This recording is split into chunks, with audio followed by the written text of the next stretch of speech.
నమస్కారం. నేను డాక్టర్ సుకుమార్ సూర.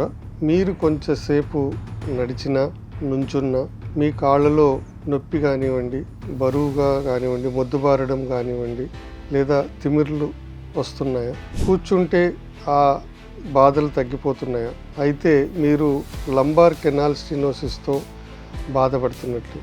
అసలు ఈ కండిషన్ ఏంటి అంటే, ఇది మన నడుములో నరాలు వెళ్ళే ఆ దావని నేరో చేసి ఆ కండ చుట్టూ పెరిగి అయ్యే ఒక జబ్బు.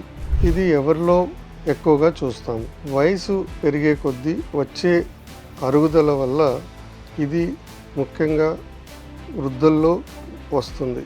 కానీ కొన్నిసార్లు మన చిన్న వయసు వాళ్ళలో కూడా ఈ ప్రాబ్లమ్ని చూస్తాము. వెన్నెముక లోపి లిగమెంట్స్ అని ఉంటాయి. లిగమెంట్స్ అంటే ఎల్లో లిగమెంట్, అది లావ్ అవ్వడంతో, ఫెసెట్ జాయింట్ అరుగుదల అవ్వడంతో, లేదా డిస్క్ అంటే గుజ్జు లాంటి ఒక డిస్క్ అనేది బయటికి రావడంతో, దీనివల్ల మనకి నరాలు వెళ్ళే దావ అనేది తగ్గిపోతుంది. దీనివల్ల నరాలు ఒత్తిడి గురయ్యి ఆ సిమ్టమ్స్ వస్తాయి. ఈ సిమ్టమ్స్ని మనము క్లాడికేషన్ సిమ్టమ్స్ అని అంటాము. దీన్ని ఎలా మనము ట్రీట్ చేస్తాము? స్టార్టింగ్లో రెస్ట్, ఎక్సర్సైజెస్, ఫిజికల్ థెరపీ, కొన్నిసార్లు పెయిన్ మేనేజ్మెంట్ ద్వారా దీన్ని మనము తగ్గించవచ్చు. అన్నీ చేసినా పెయిన్ తగ్గట్లేదు, సిమ్టమ్స్ తగ్గట్లేదు అన్నప్పుడు మనము సర్జరీ సజెస్ట్ చేస్తాము.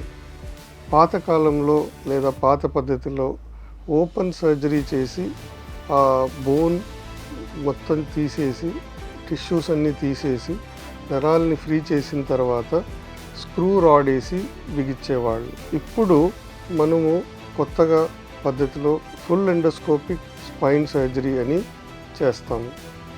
ఈ పద్ధతిలో ఒక చిన్న ట్యూబ్తో మనం ఎండోస్కోప్ పాస్ చేసి 7 to 8 మిల్లీమీటర్ చిన్న కోతతో లోపలికి వెళ్ళి అక్కడ ఎండోస్కోప్ ద్వారా నరాలని కంప్రెస్ చేస్తున్న లిగమెంట్ కానివ్వండి, ఆ ఫెసెట్ జాయింట్ వాపు కానివ్వండి, లేదా ఆ డిస్క్ ఏది బల్జ్ అయిందో దాన్ని కానివ్వండి తీసేసి మనం నరాలని ఫ్రీ చేస్తాం. సో దీంతో అడ్వాంటేజెస్ ఏంటంటే బోన్ డ్యామేజ్ ఉండదు, మజిల్ డ్యామేజ్ ఉండదు, ఆ నరాలు దెబ్బ తినేది అవకాశం చాలా చాలా తక్కువ, మరియు బ్లడ్ లాస్ అసలే ఉండదు. ఈ ప్రొసీజర్లో మనకి చిన్నతరంగా చేయనందువలన స్క్రూస్, రాడ్స్ వేయాల్సిన పరిస్థితి కూడా రాదు. పేషెంట్ అదే రోజు కానివ్వండి, నెక్స్ట్ డే మార్నింగ్ కానివ్వండి ఇంటికి వెళ్ళిపోవచ్చు. మళ్ళీ తొందరగా వాళ్ళు వర్క్కి రిటర్న్ అవ్వచ్చు. పెద్దవాళ్ళకి ఇది నిజంగా ఒక బ్లెస్సింగ్ ఇన్ డిస్గైజ్. ఎలాంటి నరాల దెబ్బ తినకుండా, నరాల కాంప్లికేషన్స్ కాకుండా మనం ఈ ప్రొసీజర్ చేయగలుగుతాం కాబట్టి వృద్ధుల్లో ఇది చాలా అనుకూలంగా ఉంటుంది. మీరు ఇలాంటి బాధలు పడుతుంటే మమ్మల్ని వచ్చి కలవచ్చు.